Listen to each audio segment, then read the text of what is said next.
Today I'm gonna show you how to enable Siri 2.0 on iOS 18. So now when I hold on my iPhone 15 Pro Max, you can see I have Siri 2.0.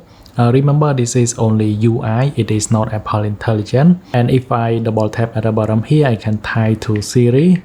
It works exactly the same. Now first, in order to enable Siri 2.0, you need to turn off Find My iPhone in Settings. So go to Settings and go into your iPhone, and then here you need to sign out your iCloud account and make sure you sign out and turn off Find My iPhone.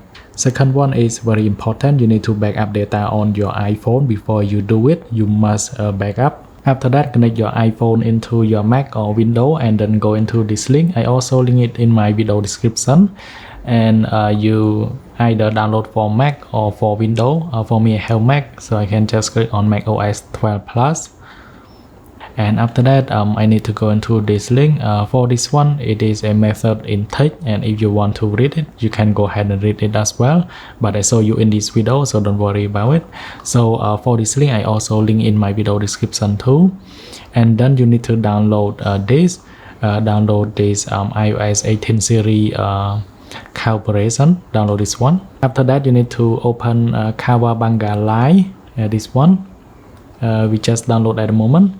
And if it pop up like this, just go into setting on your Mac, and then you need to go into privacy and security, and under here scroll all the way down and click on open anyway, and verify with your Touch ID, and then click on open. It should open as usual.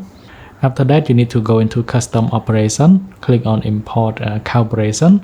So you need to import the one that you have just downloaded at the moment. So this one, the file that we have just downloaded from the link that I told you at the moment. Click on open, and then click on edit. Make sure you check on enable, and then click back. After that, click on apply, click on apply tweaks. After you click on apply, your phone will be reboot just like that. After you see setup screen, just unplug your phone and then swipe up, enter your phone passcode. After that, choose the language and choose your country. Click on continue. This step is very important. Do not click on the top, click at the bottom. Continue with password setup, click at the bottom. If you click on the top, your phone will be erased, your data will be lost. So make sure you click at the bottom and set up for myself. And that's it. Your data still remain the same, and you should be able to hold down your power button, and then you should be able to get a new Siri 2.0 just like that. It is very simple. Thanks for watching. I hope you like this video. Then we'll see you guys in the next one.